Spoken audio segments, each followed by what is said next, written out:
This is the finale of Berklee Trilogy, part 3 of 3.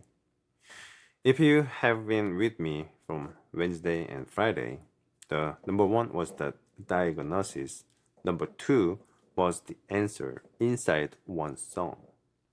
Today is what I actually do every day to make any of it work.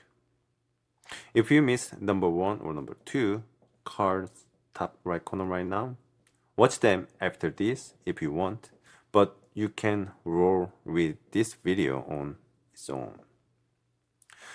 I want to start with something I did not realize until years later. When I was at Boston University after graduating the Berklee College of Music, 8 hours a day alone in a practice room, no band, no backing track.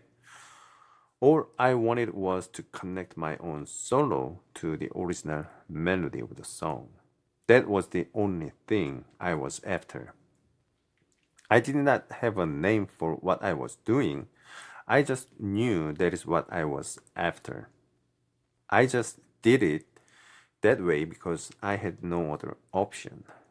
Years later, when I started teaching and developing my own curriculum, I went back and looked at what I'd been doing in that room. And the thing I realized, the thing that changed how I teach was this. That connection between the melody and the solo, that is not technique. That is internalization. The tune was so deep inside me that the solo could not help but stay connected to it. That is what years of doing that windowless room actually built. Then later I came across Hal Galper, the pianist, decades at the New School and SUNY Purchase, taught from inside the system, saying the exact same thing in one sentence. It is not information, it is internalization. You heard this on Wednesday too, on the number 2. It is worth hearing again. That's it. That is a whole shift. And it is what every step of the routine I'm about to show you is built on. For the next 10 minutes, I am going to walk you through for 3 steps I actually do every morning. My routine, built in that practice room out of necessity. And Monday at 5 a.m., June's songbook launches. The page is live right now. Link in the description. Watch this first, then look around. I'm Junwon Choi, the practice room I just mentioned, Boston University. I just graduated Berklee. No band, no jam session to crash. My roommate was a student there, got me into a small windowless practice room. I sat in for somewhere around 8 hours a day, 6 days a week, for the better part of a couple months. And the only thing in there with me was the guitar. No backing tracks, no metronome blasting, just the harmony I had to figure out how to carry inside my own head. That is where everything I'm about to show you came from, necessary, not theory. I had no choice but to practice without a band because I did not have one. What you are about to see is what survived from that room, and what I later realized matches what one of the most respected jazz educators over the last 50 years was saying out loud. 3 things before we get into it. 1. Most of what you have been taught about practicing is information accumulation, scale shapes, position system, modal chart, lessons that hand you data and assume the music will follow. It will not. Information does not make music. 2. What I am about to show you is the opposite that. Quieter, slower, lonelier. It is the practice that internalizes a tune until it lives in your ear. That is the only practice that actually transfers to the bandstand. The three, tonight, not after building blocks, not after months, tonight, pick up your guitar, pick a tune you have been working on, and try one of the three steps I'm about to show you without a backing track. That is the whole experiment. Before I show you what I do, let me show you what I stopped doing, or actually what I never started because I could not. Here is a question I want you to actually sit with.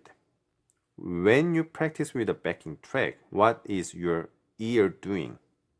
Not your fingers, not your time feel, your ear. The thing that is supposed to be getting trained. The honest answer is nothing. The chord change is being stated underneath you, fully and loudly by someone else or by machine. So your ear checks out. It does not have to anticipate the change. It does not have to feel the harmony fully. It just plays whatever lines it knows over what is already there.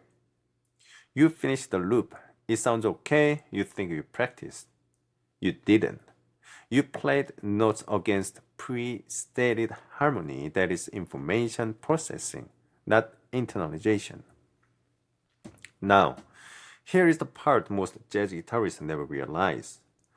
When you practice that way, you are not just learning to play with backing track, you are learning to hear music that way.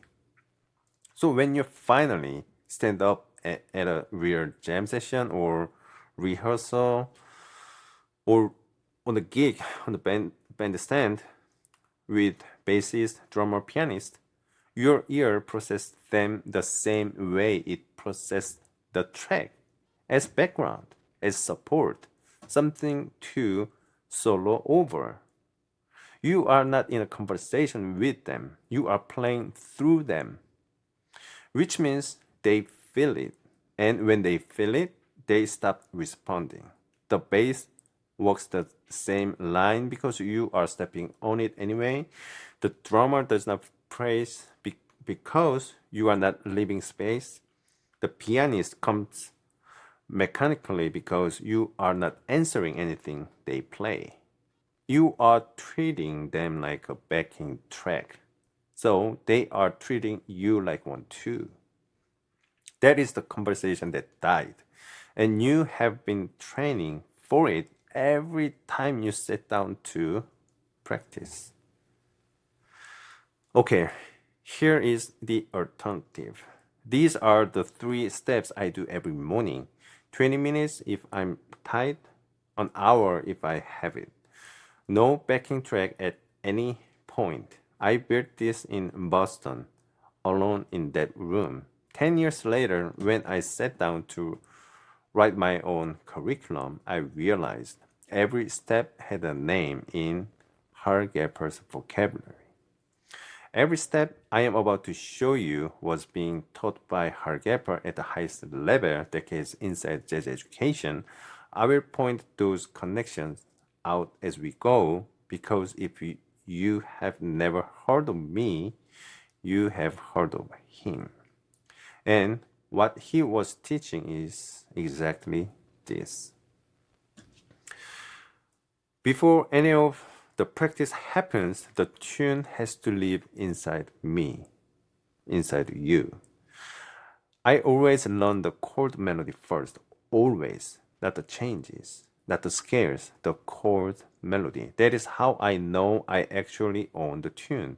If I cannot play the melody with the harmony underneath, I do not know the tune yet. I just know about it. Then I make a choice. If there is a recording I want to transcribe, Wes on this tune, Peter Bernstein on that tune, or Grant Green, Kenny Burrell, you name it. I put it on repeat. Hours, days, cooking, driving, falling asleep. The recording becomes the version I hear in my head and sing along with it when I think of a tune. If there is no single recording I want to study like that, I make a playlist of every version I can find. 5, 10, 15 players on the same standard. I loop the whole playlist for days. Different tempos, different keys, different choices, arrangement. The tune ends up living inside me as a song, not as one player's version of it. Either way, same goal. The tune has to be in my ear before any of this routine matters. I figured this out in Boston without anyone telling me. Years later, I realized which Hart had taught me this exact sequence at Berklee in 12 explicit steps. The chord melody first, the melody alone, bass line, then share voicing, all the way through. I made a video about it, working through Rich's full sequence on Days of Wine and Roses last March. I put the card top right corner right now if you want to, or 12 steps. For today, just hold the principle. The tune lives inside you first, everything else comes out of that. Now, the guitar comes out. I find the third of every chord slowly, one bar at a time. That is theory. It's the note the melody is already pointing at. That's why that type of tune is perfect example, because the melody is mostly on the third.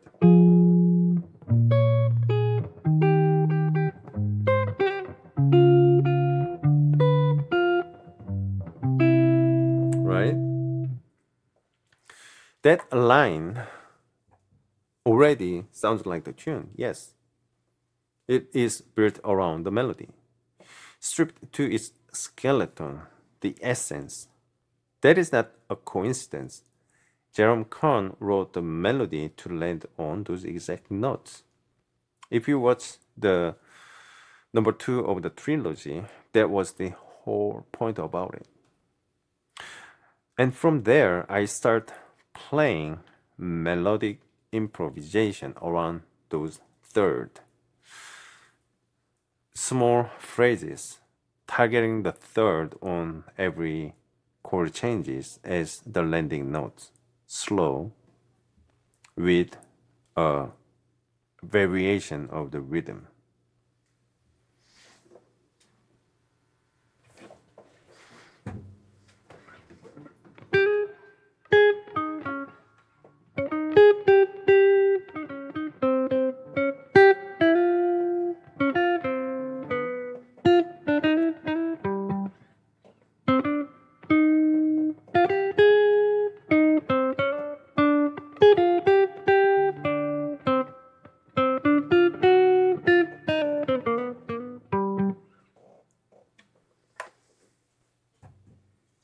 That is what I built in Boston without knowing what to call it. Hal Galper had a name for it, and he had a separate name for what comes after, which matters because most players collapse the two and skip this step entirely. The melodic improvisation uses chord tones. It is not rhythmically active. Embellishment is rhythmically active. Two complete different things. Melodic improvisation equals chord tones, targeting the third melodically. Embellishment, the rhythmic decoration that comes later. That is step number 3. For step number 2, stay with melodic improvisation. But here is a little different than what Hal Galper said the melodic improvisation about the chord tones, I want to do what I want to do is just with the two guide tone with the rhythm, the variation of rhythm first, because in the next step we will go on to the rhythmically active and also put the notes, many note choices with Voicelid and the Django line. So trying to practice two at the same time is not a good idea. Limit rhythm, then many notes, or limit notes with rhythm first. So then you have the rhythm inside you first, and then you can put the notes on top of the same rhythm because you already have the rhythm. Okay? So if you watch the number 2 of the trilogy, this is the same principle as Galper's 4-note chord tone groups, just as different scale. And here's why this step matter more than it looks. What I was doing in that Boston University practice room, I was not memorizing more information about jazz. I was internalizing the tune. The chord tones came out before I thought about them. The third on every chord became automatic. That is the move from information to internalization. He said it like this: it is not information, it is internalization. You heard this on Wednesday too. It is worth hearing again because the step 2 is where it actually starts happening. Hal called this internalization, and this is the beginning of internalization. There is a whole step-by-step process to internalize a tune to that level. That is a separate video. What you are seeing here is where it starts. The third on every chord, the melodic improvisation around it. No backing track. That is where information stops and internalization begins. That is step 2. And the step 2 was the skeleton. Step 3 is where I flesh it out. That is Hal's word, embellishment. Embellishment is rhythmically active.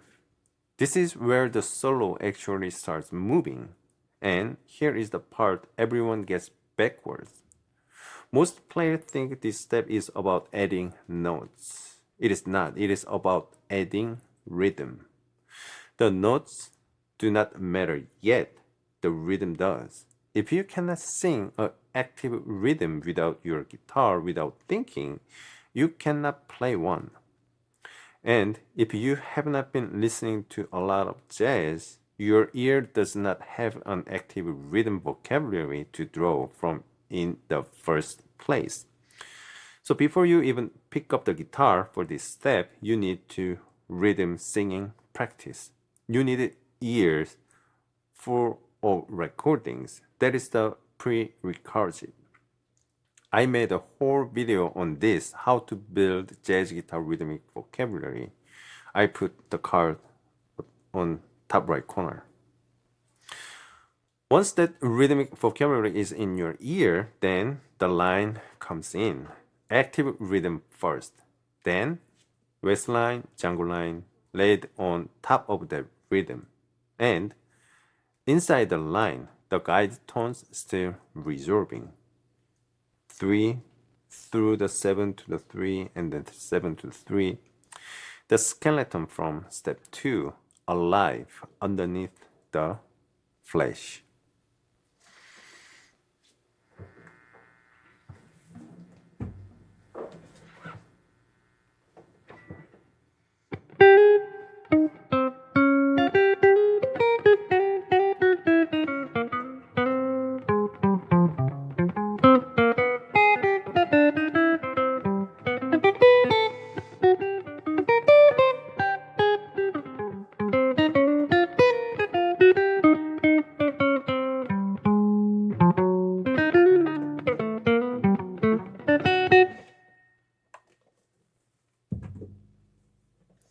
The step-by-step process for getting Westline and the Django line into your hands at this level, that is a whole separate course. What I can tell you about what it takes is two things. Your own rhythmic language built from years of listening. Number two, transcription, especially West, and knowing those transcription in the right position on the fretboard, not just learning the notes. Knowing where on the neck they live, how his hands move, so they are available the moment you reach for them. That is step number three, embellishment. Rhythm first, then Western skeleton in step two, flashing in step three, no backing track. Done. And here is where it starts to get interesting. The melody is on the third most of the time, but not every time. There are moments where the melody is not on the third. And when that happens, you have a choice. Follow the melody or stay with the harmony. That choice is the next layer. That is where solo composition actually begins. I am not going to walk you through that today. That is exactly what Jun's songbook traces. Every one of those choices, every reason on 3 standards. Monday at 5 a.m. But before we get there, let me show you what happens in the room when this routine starts working. Here's what happens when you train this way. On the gig, on the jam session, on the rehearsal, the pianist does not have to hold everything together anymore for you. They hear that you can carry the harmony yourself. The bassist hears where you are going and follows. The drummer starts phrasing. And something shifts in the room. They are not filling in underneath you. They are listening to you. And once they hear that, they are free. Free to respond to you. Free to push back. Free to take the music somewhere with you. I still remember the first time I felt that. You play something and instead of the band just continuing, they react. And they are like sponge, like dried sponge. They are absorbing everything you are playing and they are eager to do something for you, with you. Whatever you play, they are with you, completely absorbed. That feeling of being fully heard, fully supported, that is what this practice is for. Not technique, not licks, the conversation. Okay, 2 days away, Monday morning at 5 a.m., Jun's songbook drops. 3 jazz standards, every voicing, every line, every phrase choice, built on exactly the routine I just walked you through. Curated solos with the third on every chord architecture made visible. This is the thing, not a generic course, not another book of licks. It is a practice this whole trilogy, Wednesday, Friday, and today, has been pointing at. It is what I wish I'd had when I was alone in that practice room at Boston University, with no idea what to call any of it. You have watched 3 videos with me this week. Wednesday, I told you what has broken. Friday, I showed you the principle. Today, you watched what I actually do with it and how it lines up with what the most respected voices in jazz education were saying from inside the system. Monday is what closes that loop.